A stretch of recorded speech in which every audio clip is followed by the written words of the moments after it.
Hi, I'm back. Right, I think today I'm going to paint, this is what we call a triangle vase. It's not really a triangle, it's just the top slightly triangular. I'll just show you, look down in.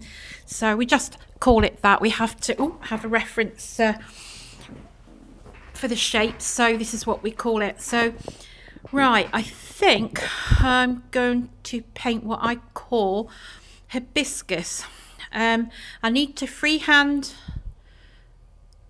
some rough guidelines for where the flowers will be. So I paint this on just with normal watercolour paints. It's just a guideline and it's done very roughly of where the actual flowers will be, and I may not actually stick to the composition. I can change it as I go because these lines do not show up in the once it's fired. It's just a watercolor, it disappear. So all these colors outlines will disappear during the firing. And on this particular part, I don't normally paint anything on the back, but I think I will today, make this a special one.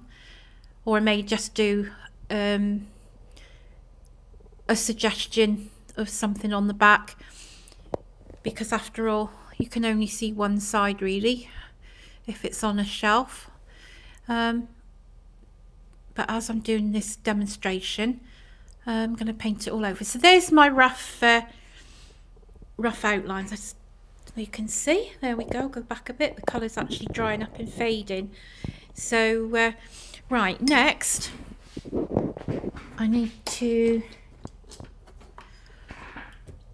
decide what colours to use, and this particular one I think I'm gonna just blob some dark grey looking glaze, which is actual fact is like a very nearly a black for the centre of the flowers. You can see it's quite thick. I'll show you the colours. It is quite thick. Stir it up a bit there, so you can see, and then back to the pot. Mind I don't get a run here because that wouldn't be good. So I'm using quite a big brush because I want the centre of the flowers to be quite large. They won't be botanically perfectly correct. It's my interpretation of hibiscus in my colours and the way I like to paint them. So but when it's all finished, all the glaze is built up, they do look as a red hibiscus. And these are just dark in the centre. And then now I'll get a lighter colour, a yellowy colour, or glaze. Find a smaller brush. Just water it down a little bit because it is a bit dried up a minute. Not doing very good here. Hope you can see what I'm doing. And then around this, there we go. Put some yellow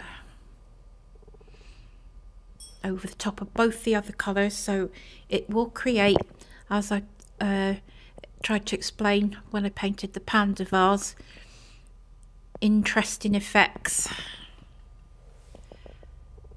So I'll just sign off for a minute while I finish these, because this is obviously a bit repetitive, and I'll be back shortly to continue.